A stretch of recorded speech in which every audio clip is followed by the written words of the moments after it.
직장에 다니시는 분들이 은퇴 준비를 이야기하실 때 가장 먼저 떠올리는 것이 401k입니다. 세금 혜택이 있고 장기적으로 자산을 키울 수 있는 대표적인 제도이기 때문입니다. 근무 기간 동안 일정 비율을 꾸준히 불입하는 것만으로도 자산을 만들어갈 수 있다는 점에서 분명히 좋은 도구입니다. 장기적인 자산 형성에 있어 매우 중요한 제도이지만 단기적인 변동은 불가피합니다. 대표적인 지수인 S&P 500만 보더라도 최근 몇 년간 변동성이 상당히 컸습니다. 2022년에는 약 18% 하락했다가 이후 다시 큰 폭으로 상승하는 흐름을 보였습니다.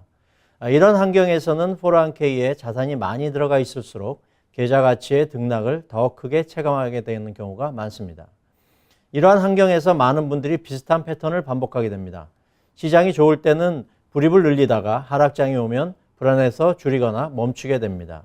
결국 중요한 시기에 투자를 이어가지 못하면서 장기적인 성과에도 영향을 주게 됩니다.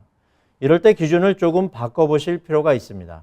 얼마를 넣을까 보다 어디까지 넣는 것이 맞는 방법인지를 먼저 생각해 보는 것입니다.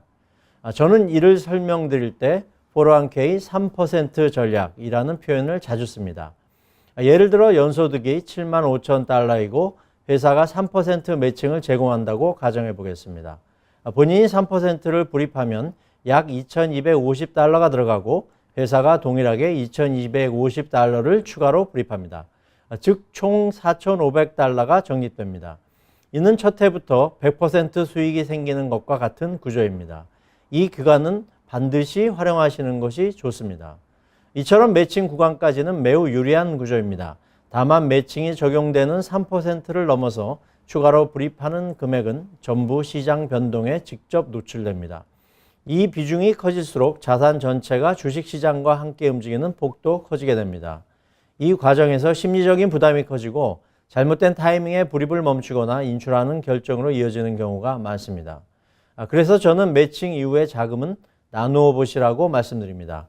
같은 7만 5천 달러 소득 기준으로 보시면 401k는 매칭 수준인 3% 정도 유지하시고 나머지 중 일부는 IRA나 개인 투자 계좌로 약 2,500에서 4,000달러 정도, 그리고 일부는 연금이나 보험과 같은 안정형 자산으로 약 1,500에서 3,000달러 정도 나누어 배치하는 방식입니다. 이렇게 구조를 나누어 놓으시면 시장이 올라갈 때와 흔들릴 때 모두 대응할 수 있는 기반이 만들어집니다. 여기까지는 자산을 쌓는 과정입니다. 그런데 많은 분들이 놓치고 계신 부분이 바로 사용하는 단계입니다. 401k에 적립된 자금은 롤오버를 통해 세금 부담 없이 다른 구조로 옮기고 이를 연금 형태로 전환하여 평생 소득으로 받는 전략을 고려해 볼 수 있습니다.